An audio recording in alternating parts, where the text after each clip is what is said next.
কোনো রকম ছানা কাটা ঝামেলা ছাড়াই মাত্র 1 কাপ গুঁড়া দুধ দিয়ে বানিয়ে দেখাবো স্পঞ্জ রসগোল্লা। যারা মিষ্টি বানাতে ঝামেলা মনে করেন তাদের জন্য এই ভিডিওটা একদম পারফেক্ট।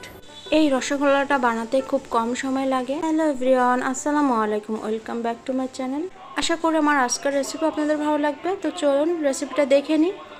ফার্স্টে একটা বাটিতে নিয়ে নিচ্ছি রুম টেম্পারেচার থাকা ডিম, তার সাথে দিয়ে দিচ্ছি 1 টেবিল চামচ পানি।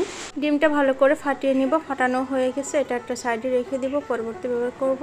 তারপর একটা মিক্সিং বোলে নিয়ে নিচ্ছি 1 কাপ গুঁড়া দুধ, তার মানে মেজারমেন্ট কাপের 1 কাপ গুঁড়া দুধ নিয়েছি। তারপর 1 চা চামচের কম বেকিং পাউডার। এখন দিয়ে দিচ্ছি এখানে রান্নার সয়াবিন তেল। তো তেলটা 2 চামচ নিয়েছে, আপনারা চাইলে ঘিটাও দিতে পারেন। তো আমার কাছে ঘিটা ছিল না বিধে আমি তেলটা ব্যবহার করছি।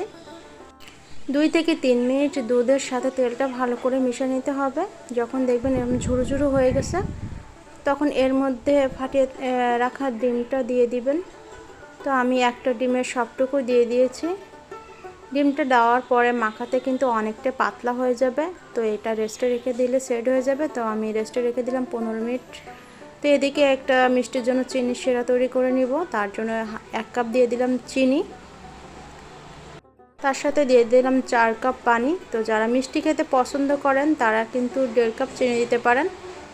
তো চিনিটা দেওয়ার উপর থেকে কিন্তু ময়লা ভেসে উঠবে, তার জন্য এখানে সামান্য একটু ময়দা দিয়ে দিবেন, তাহলে উপরে ময়লাটা কিন্তু এভাবে করে ভেসে উঠবে। আর ছাঁকনি দিয়ে ছেঁকে নিতে হবে, অবশ্যই কিন্তু এই কাজটা করতে হবে। চিনিটা ফুটতে শুরু করছে, এখন এই চিনিটা নামিয়ে রেখে দেব। তো পরবর্তী ব্যবহার করব। ফিরে আসলাম 15 মিনিট পরে। তো মিষ্টি বানানোর জন্য এটা একদম সেট হয়ে গেছে। তো তারপরে মেজারমেন্ট কাপের ছোট চামচটা দিয়ে আমি সবগুলো একই সাইজ করে মিষ্টি কেটে নিব।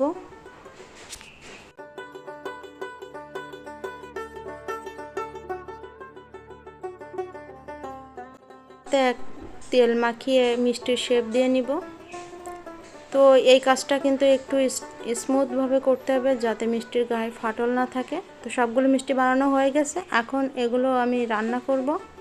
এখন বানিয়ে রাখা শিরার মধ্যে মিষ্টিটা দিয়ে দেব। কড়ার মাঝ বরাবর মিষ্টিগুলো দিয়ে দিবেন। যখন দেখবেন মিষ্টিগুলো উপরে ভেসে উঠছে, তখন সবগুলো মিষ্টি একসাথে দিয়ে দিবেন। এখন ঢাকনা দিয়ে ঢেকে জাল করে নেব 5 মিনিট। তো মিষ্টিগুলো কিন্তু অনেকটা ফুলে গেছে। তো এই 5 মিনিটের ভিতরে বারবার কিন্তু একটু চেক করে নেবেন, তা নাহলে উপর থেকে ফেনা হয়ে পড়ে যেতে পারে। তো এখন কিন্তু মিষ্টিগুলো 5 মিনিট হয়ে গেছে জাল করা। এখন এটা নামিয়ে রেখে দেব, ঠান্ডা হয়ে গেলে পরিবেশন করে আপনাদের দেখিয়ে দিব। তো মিষ্টিগুলো 6-7 ঘন্টা মতো ঠান্ডা হতে রেখে দিয়েছিলাম। তো একটা মিষ্টি দেখুন কতটা রস খেয়ে নিয়েছি। এখন একটা প্লেটে নিয়ে আপনাদের দেখিয়ে দিচ্ছি। তো তৈরি হয়ে গেল আমাদের আজকের স্পঞ্জ রসগোল্লা। তো একটা মিষ্টি কেটে আপনাদের দেখিয়ে দিচ্ছি ভেতরটা কেমন হয়েছে।